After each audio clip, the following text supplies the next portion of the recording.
Here's part one, guys. This is my being a little bit crazy. Hey guys, I'm Drew. I'm AKA the Green Arrow, and today is gonna be my little Q&A. Really, I'm gonna tell you guys a little bit about me and who I am, really, and what I enjoy doing and getting up to in my spare time. So here we go. So basically, my name's Drew. I'm AKA the Green Arrow. I'm 31. I should be 32 this year. I look young, which is great. I get told all the time I look young, but with that, there's going to be one downfall because when I'm older, I'm going to look pretty bad. So, it's good for now because I use the good. I use good. I ain't even got it to hand, but like I use some really good cream. You know what? 2 seconds. I get it for you. So, guys, this is the cream, yeah. Like for like purposes of product placement and all that kind of stuff. This is the cream, guys. Yeah, you guys know what cream this is. Yeah, this is a coconut cream, guys. Yeah, and like it's to me like I've used it basically my whole life. Like my dad said to me, like if you want to keep looking young, you got to use the good creams. And to me, that's the best cream, and it's made me look as young as I do today. But yeah, that's that part. I I I enjoy several things. I'm by trade. I've been in the bar industry, so I've worked bar festivals, events for the last, in total altogether, about 17 years now, which is great. I enjoy doing what I do. I've done it for so long. I've worked like in offices, and they've pretty much sucked. Like I worked in an office and I worked in there for what, about less than a week, and I was gone. I didn't enjoy it. I enjoyed the part where I can go into work and I can see new people every day, hear new stories, have people come to me and tell me, yeah, they've done this in the war, they were in trenches, and how flipping people from like then and not the same as people now, and how much different it would be if it was on the other foot, and how other people won, and you get to hear so many different things. I lived in Norfolk, and I ran a place out in Norfolk, and there was this guy who used to come in all the time, and he was an old guy, he was an old farmer, and he would sit there and he would only drink his ciders.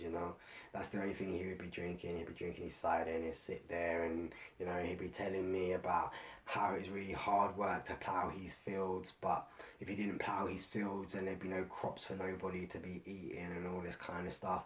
He said how his family's been doing it for years, so he's got to keep up the traditions. And obviously with the climate changes, it gets harder and harder as the years go by and things go up.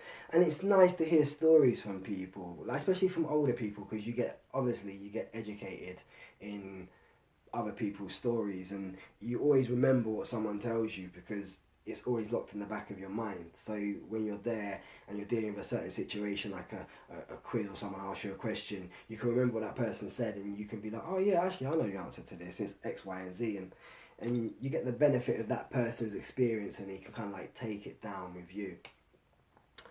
Um, I also like all things Marvel and DC. I From a young kid, my dad he used to collect the old Spider-Man magazines and the old DC comics and stuff, like when I was a kid. But it was always one of those things that my dad always said to me that I can't touch it, because if I touch it, I'm going to be a little bit too heavy-handed, and when I turn that page over, I'm going to end up ripping it. Because 9 times out of 10, as a kid, you're pretty clumsy. You sit there, you're flipping through a magazine, you be like, whoops, sorry, dad. Like I did just rip your magazine, and I'm sorry. So my dad never really let me touch his magazines, and my dad died a little while. Well, I say a little while ago, about 10 years ago now, and um, I was going through his stuff, and I recognised he had all the old Spider-Man and like DC comics, and I thought to myself, well, you know what? I'm older now. I think I'm a bit more like not clumsy. If you ask other people, they tell you, yeah, he's still clumsy. But to me, I think I'm not that much clumsier. So I'll flick through it, and you know, I appreciate the artwork on some of these magazines. Wait a minute, I'll grab you one. So guys, these are just two examples, yeah, of like two of my dad's old comics. So on one hand, you've got Daredevil, yeah. Let's put this one down for a minute. So put it here. So on one hand, we've got Daredevil, yeah. So we've got like an old school version of Daredevil, right? Which is a Marvel comic. And if you look, guys, yeah, if you look here, look at the price, yeah, 10p, 10p for a nicely designed, yeah, well well drawn, yeah, artwork, right? Really, really, really well drawn artwork, right? And then like you've got on top of that, right? You've got the really out there like advertising that they used to have back in the day, you know? And I know a lot of people out there would have this kind, would have been subscribing to this kind of magazine and getting all the good benefits that you get out of it. So like you got, what we got here? We got a magazine about the Hulk. We got Spider-Man, the Fantastic Four. And then we've got like Star Trek stuff, little Star Trek stuff in there. I love Star Trek as well, man. Like Star Trek's wicked. And like to see that kind of stuff there, that's really cool. And obviously you've got the old little advertising on the back as well. So that's Daredevil, right? So then we've got, over here we've got DC. And on this one it's Super Team Family. Yeah? Right? So on the front cover we've got like the really nice old school design of Superman and also Batman, because if you know, Batman's changed a lot throughout the years, but Superman's really like held his own kind of thing, and like he's always been Superman. Like he's always had them traditional colours, and he's always pretty much looked the same. Alright, the outfits changed throughout the years, but he's pretty much been the same kind of Superman, which has been cool. So then we go inside the comic, and we get to see like the artwork inside this comic as well. And guys, I've got to say, yeah, the artwork is amazing. Like it really is really really good. Like you've got like all the old advertisement. Look at all the old advertising. You've got Superman, Action Comics. You've got the Justice League. You've got the Super Team Family. Look at that. That is just original, like stuff. The world's finest. Like, come on, guys. Like, this is original stuff. Batman, you know, I love it. Like, I can appreciate looking through it and thinking to myself, wow, like what kind of good stuff did they have back then, what came out with that kind of stuff. And I'm thinking, oh, if I went off to these companies, would these companies still be around, kind of thing? Would I be able to get a bit of research done on the companies and see what actual merchandise that they had back then, and if they've still got any, and if I'd be able to get any, and you know, was my dad subscribed to these kind of things, and if so, like how can I take up his prescription, and all this kind of stuff, you know? It makes me think that a lot of the stuff back then is a lot better than the stuff back now, because it was just more appreciated. Like you appreciated the work what went into the magazine, like the artwork, like up here, like the artwork what goes into these pictures is just immense. Like they take so much time and it's so much effort, so you've got to appreciate that.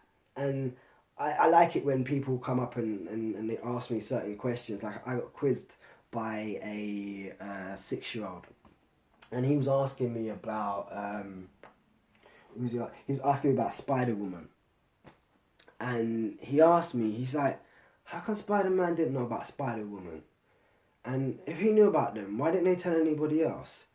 And with that, you've got to educate. You've got to say, listen, they were together. They are like they do know about each other, but it took them time and how they did it. And then he's telling me about all of the Justice League, and I'm thinking for a 6-year-old, I'm thinking he's gonna be able to name maybe about 3. Even for a push.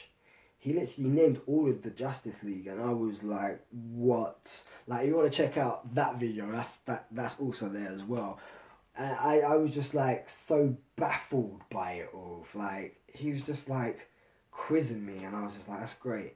And then, I get other people asking me questions like, how come Batman looks different to the Batman how like back in the day, back in the 80s, how come he looks different to the Batman now, and like how come his symbols change throughout time as well, and everybody else's symbols changed like stayed the same, and like really the reason why Batman's symbols changed because it's a change of company, so you had to slightly tweak the emblem, the symbol of Batman, but then there is going to be loads of different symbols of Batman anyway because there's so many different kinds of Batman out there. So you've got that as well.